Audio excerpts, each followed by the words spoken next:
ഈശോയിൽ സ്നേഹം നിറഞ്ഞവരെ, വിശുദ്ധ ലൂക്കാ എഴുതിയ സുവിശേഷം 21 അധ്യായം 7 വാക്യത്തിൽ ഇപ്രകാരം നമ്മെ ഉദ്ബോധിപ്പിക്കുന്നു.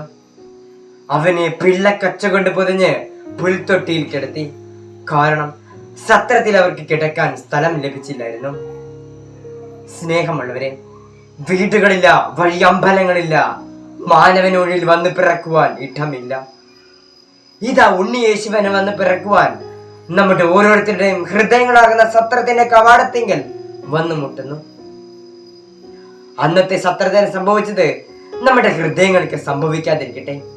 അന്നത്തെ പുൽക്കൂടിൽ ലഭിച്ച സൗഭാഗ്യം നമ്മുടെ ഓരോരുത്തരുടെയും ഹൃദയങ്ങൾക്ക് ലഭ്യമാകട്ടെ.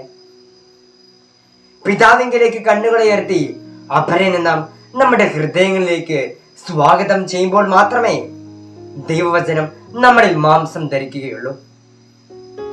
സഹോദരന്റെ ദുഃഖത്തിൽ നാം കണ്ണുനീർ പൊഴിക്കുമ്പോഴും, അപരന്റെ നഗ്നതയെ നാം സ്വന്തം വസ്ത്രം കൊണ്ട് മറയ്ക്കുമ്പോഴും, ദരിദ്രന്റെ നിലവിളിക്കായി നാം കാതോർക്കുമ്പോഴും, മനമിടിഞ്ഞവർക്ക് മനസാന്നിധ്യമാകുമ്പോഴും ആദിയിലുണ്ടായിരുന്ന ദൈവവചനം നമ്മളിൽ ജന്മമെടുക്കുന്നു. ഇന്ന് കരുണാർദ്ര ഹൃദയങ്ങൾ തേടി ദൈവം അലയുകയാണ്. ഉണ്ണി യേശുവിന് വന്ന് പിറക്കുവാൻ നമ്മുടെ ഓരോരുത്തരുടെയും ഹൃദയങ്ങൾ നമുക്ക് സജ്ജീകരിക്കാം. ആമേൻ.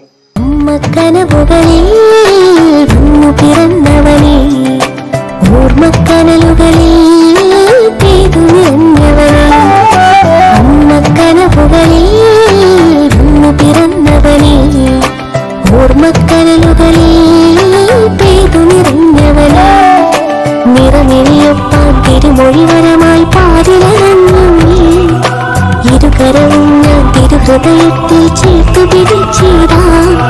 സ്നേഹച്ചൂടാൽ നാഥാ നിന്നെ പാടിയുട